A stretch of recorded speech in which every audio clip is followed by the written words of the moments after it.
I finished the swim, but turns out I had to go to a totally different pool because my pool is still not done. But it's okay, I survived. 2.2k swim with paddles. My shoulders are killing me right now. Hi there. For those of you that are joining here for the first time, my name is Tim. I'm an Ironman triathlete. On this channel, I basically talk about tips and tricks for triathlon training and also the individual disciplines like swim, bike, run. And I follow my triathlon journey through vlogs. So if you're interested in that stuff, be sure to check out the rest of my channel. And if you like it, subscribe. And of course, at the end of this video, if you find it helpful, please like, it helps a lot. But without further ado,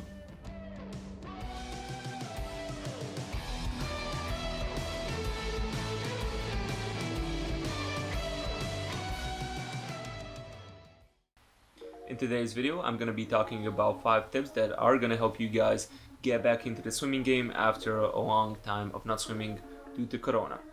So depending when you're watching this, pretty much the whole world is in the same situation right now. Due to the pandemic, the swimming pools are closed down, and even if you kept your fitness up like many of us did with biking and running, swimming isn't the same. And if you didn't practice constantly form, you are probably right now trying to stay afloat, literally. But have no fear, because I have 5 tips that are going to help you guys get back into the game pretty soon. And even if it's not Corona time right now, if you're just getting into swimming, these 5 tips are going to help you guys get pretty good pretty fast. So let's go with tip number 1. So tip number 1 I'm going to give you guys is basically find yourself a swimming plan.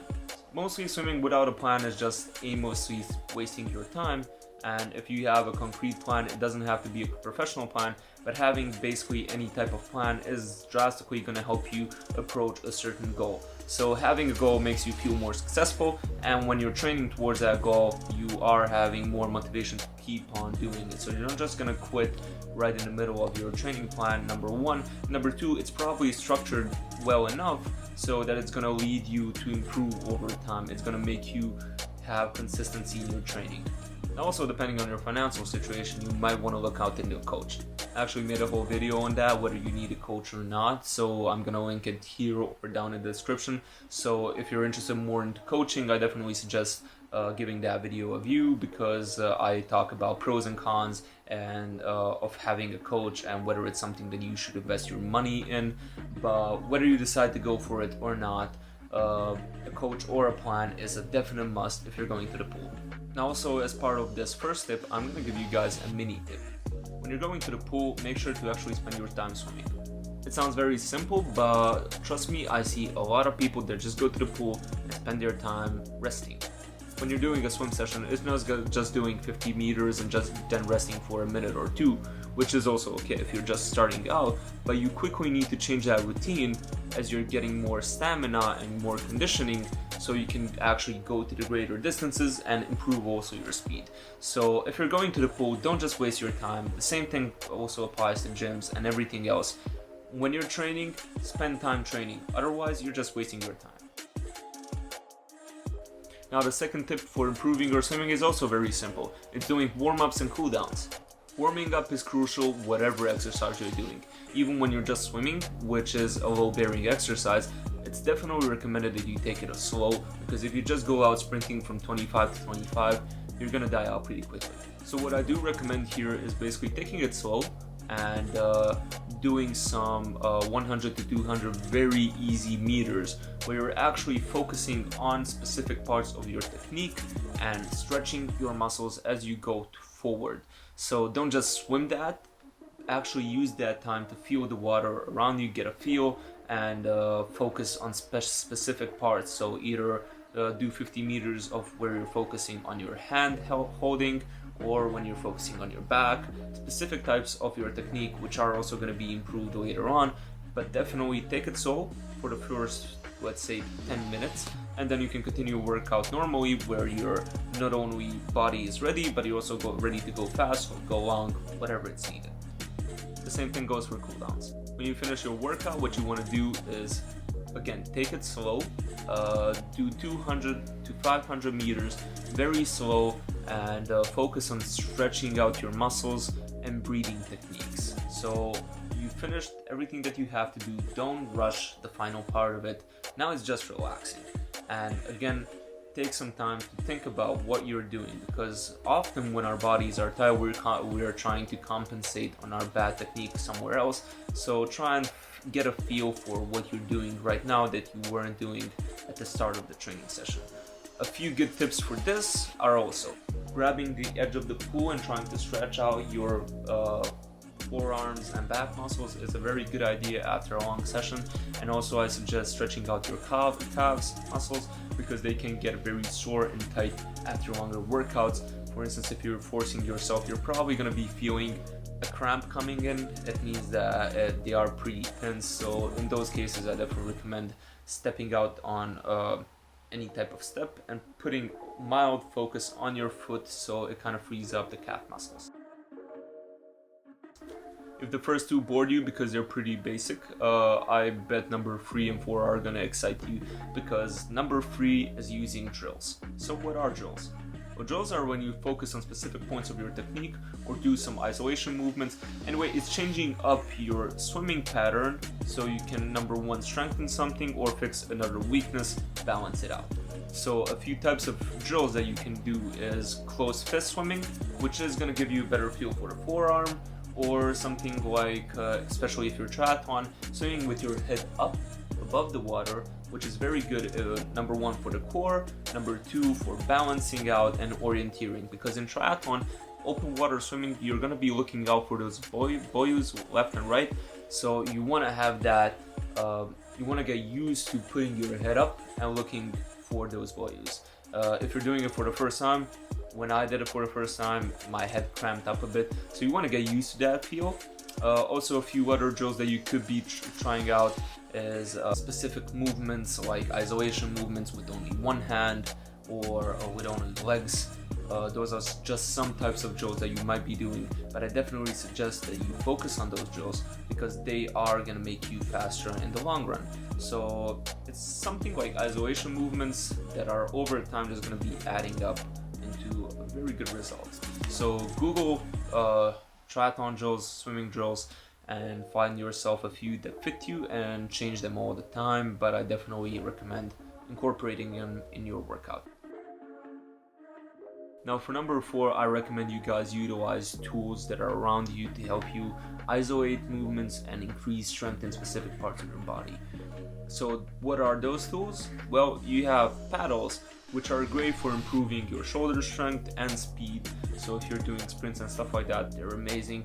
And if you're triathlon, you want to be doing these because they count also as strength workout. So if you're just swimming around and then you jump on and use a full-on swimsuit, your shoulder is going to hurt because you have the extra elasticity trying to hold your hand back. And what you want to be doing when you have these, you have added strength to your shoulder muscles, so it's not going to be a problem doing repetitive movements with it in a suit. So that's why I recommend them. More tools that I recommend is using a snorkel for yourself, and when you're using that snorkel, you have the ability to focus only on your swimming, so not the head up movement. So you're not going to be doing those outer body rotations. You can just focus on doing the catch and specific parts of your movement and technique. So if you want to focus on technique, get yourself a snorkel. It's the best investment you can get for practicing those little details without actually having to grasp air all the time. When you're just starting out, I think that's a phenomenal tool. Another tool that I've been really using since I started out working with my coach is this buoyancy thingy. So he basically pairs them up together, so my legs are not working as much. They're focusing a lot more on my shoulder strength, shoulder agility, and again, it counts as an extra strength workout. And beside that, I also recommend paddle work. So if you get yourself a buoyancy paddle in front of you and you just focus on your legs, you are building up, number 1, your core, and number 2, your hip flexors, which are very useful. So all in all, using all these tools is definitely going to help you improve every specific part.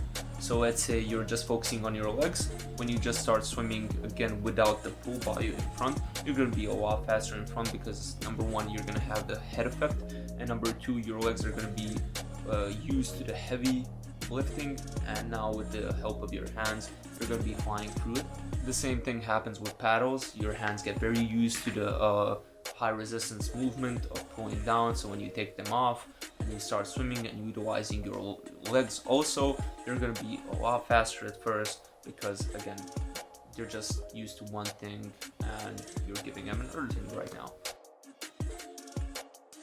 And the fifth and final tip I'm going to give you guys is practice swimming form. Now through all of these last 4 tips, it's been the main thing, and now as the 5th one, it is the final thing, the boss, the creme de la creme of improving your swim, focusing on technique. Technique is king when it comes to swimming. Now you can have all the strength in the world, if you don't have the proper technique, you're going to be slowing yourself down and you're going to be very tired when the swim ends. If you're just a swimmer, it's not as bad, you can do sprints, but if you're in triathlon, you want to have that good technique so you outlast yourself, so you can hold out your own on the bike and on the run. Swimming with poor technique is not only making you slower, it's also making you more tired in the end, and you don't want that. When you're just starting out, and again a lot of us are right now, I definitely recommend focusing some time out of your workouts to just focus on that isolation of specific movements inside your technique. There is no one size fits all when it comes to technique, because everybody's body is different, and the best tip I can give you guys is think about hydrodynamics. Give somebody a camera, make them film you while you're swimming, and see the specific movements that you're doing and what you can do to fix those movements. So maybe you are putting your head too far out of the water and that's kind of breaking contact. Maybe you aren't putting your hand right here and you have water coming in. All the little details, everybody is doing them differently. Everybody has something that they're doing wrong. So what I recommend is going out there, finding out what you're doing wrong, and fixing it in the end. Kind of sounds simple now that I say it, but it's not simple. If it was simple, everybody would be a pro swimmer. So it's a lot of hard work on strength, conditioning, and form focus.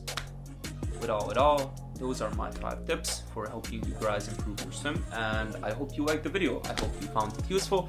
If you did, please leave a like. If you didn't find it useful, please give me a comment on what I can do to improve these videos. It helps a lot, and yeah, thank you guys. Be sure again to subscribe if you liked everything, and see you in the next video.